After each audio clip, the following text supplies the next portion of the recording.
Hey, what's up guys, TechTime here, and this is the review of the TCL Stylus 5G. So before we begin, I just want to take a second and just thank you all so much for watching, and also consider subscribing if you haven't already. Alright, so to me, a great budget phone has to meet certain expectations, and the price is a big part of having a great budget phone. So the TCL Stylus 5G comes in at around $270. Now you can get it cheaper depending on carrier offers. So this is going to be broken down to a couple of expectations. One, it has to meet a certain design expectation. It has to have a good display, decent performance, decent camera, and also just a decent battery life all around. So we're gonna go ahead and start discussing the design itself. So that's gonna be really the first expectation. So the design of this phone is basically entirely made out of plastic, but it has some interesting characteristics that comes with it. The first is that the sides have these ridges that help with the grip of the phone, and the back has this kind of a matte plastic feel. It is slippery though, so I highly recommend the case on it, which, I mean, I'm pretty sure a lot of people are already gonna do that. So also the back houses a quad camera setup, which we will definitely discuss later on in the video. So be sure to just stay tuned for a little bit.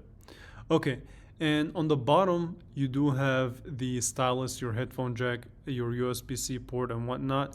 And that really brings in another interesting characteristic of the design. So it actually has a magnet on the bottom of the phone that when you slide your stylus in, it just sucks it in automatically. And that really helps out in minimizing accidental drops, which I've seen happen on phones that implement the stylus in them. So another expectation that I really see a good budget phone having is a good display, right? I'm not asking for like the best 2K panel or best 4K panel, OLED and all that crazy stuff, but we are asking for a certain kind of expectation. Now, the screen on this thing is big, so it really nails that, right? If you're looking for a big screen, then that's the phone for you. So the TCL Stylus does have a nice vibrant color, so it's a 6.8-inch display, full HD plus IPS panel, and it does have a nice balance of color and vibrance, and it's sharp, detailed, just does what a good budget display will do for you, right? It's not OLED, it is an IPS panel, but it's damn sure quality. And you have a couple of things that you can do with this display, right? So if you actually go to the settings, you can control the color mode and the temperature. So really easy. So in the settings, scroll down and click on the display, and you have an option there for color mode and temperature, and you can pick between vivid, natural, or even just style it to your liking, right? If you feel like you need to have a warmer tone screen, you can do that. Cooler tone screen, you can do that. Just customizability is always a good thing when it comes to display. It doesn't have 90 hertz or 120 hertz or anything like that, but it can get away with it just because overall it is a good display. And when it comes to just content consumption in general, it is really good as well. Now, if you do crop into a full screen mode, then you are going to lose some of your content, so beware of that. You can definitely crop it back, but it's not going to take full advantage of the full screen. Like I said, it's definitely a good display, bright, vivid, and just does what you would expect on a budget phone. So the display definitely gets a thumbs up from me, and we can check that off the list. Now, the hard part of making a budget phone usually involves two things, right? The first is having a great sustainable performance, and the second is the camera, which we will definitely get into. So first, let's talk about the specs of this device. So the specs of the TCL Stylus 5G are the following. Here's your list. So it's an 8-core MediaTek processor, 4 gigabytes of RAM, 128 gigabytes of storage.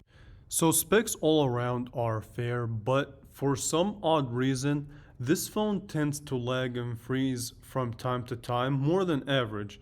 So it's kind of unfortunate. Now, these things can be fixed with a software update if it's a software issue, but if it's a hardware issue, then it's just a whole different story. So we're gonna have to wait and see how that plays out. And as far as the 4 gigabytes of RAM, the only usable amount of RAM is 2, so keep that in mind as well.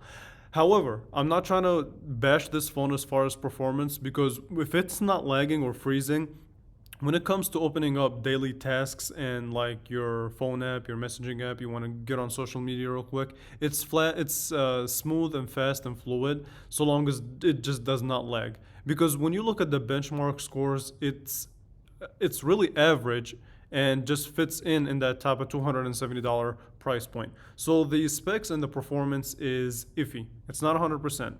Okay, and really that's all I have to say about that. As far as battery life, it's also an issue for me. So it's a 4000 milliamp hour battery, and it's fine, but it's not really great for sure. However, it does come in the box with an 18-watt charger, so you can top it off fairly quickly, which kind of makes up for that smaller battery. So 50-50 on the performance and battery life.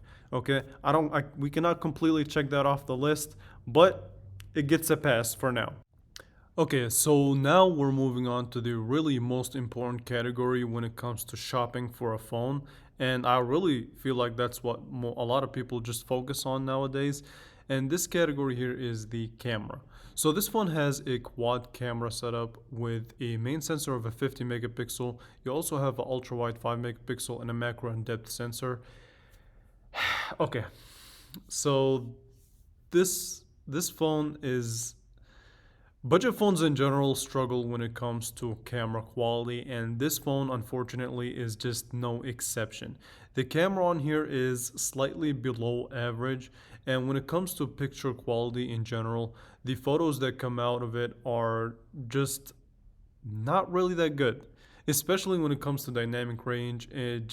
They're not really natural. It tends to oversaturate a lot of the shots, and just doesn't really balance it out. I do have to say, under well lit conditions, you may be able to get away with a decent photo. But in a summary, I don't want to spend too much time on the camera because it's really not worth it. If you're looking for a good quality camera on a $270 phone, then I would advise that you would shop somewhere else. I'll make a couple of videos to tell you guys which are the best phones, or which phones have the best camera in that price point. Okay, so now moving on to the stylus, and that's where I really want to get a word on. So the stylus, I found myself using it mainly for multitasking and signing document purposes.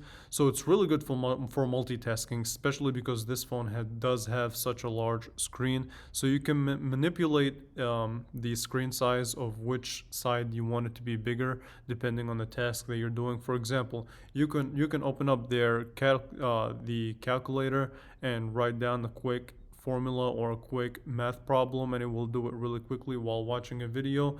That can be helpful for students from time to time if they want to jot down quick notes and things of that nature. And really, that's all I found myself using the stylus for. Some people may forget that they have a stylus on this phone. Others, it's the other way around, where they find themselves using it plenty. So it just depends on who you are. If you feel like a stylus is a necessity, then it's definitely between this phone and the Moto G Stylus 5G. If you guys want to see a comparison on them, I'll definitely make it happen. So now let's wrap it up in a conclusion, and let's make a scale from 1 to 10, 1 being horrible and 10 being outstanding. In the budget world, this phone gets a solid 6.5.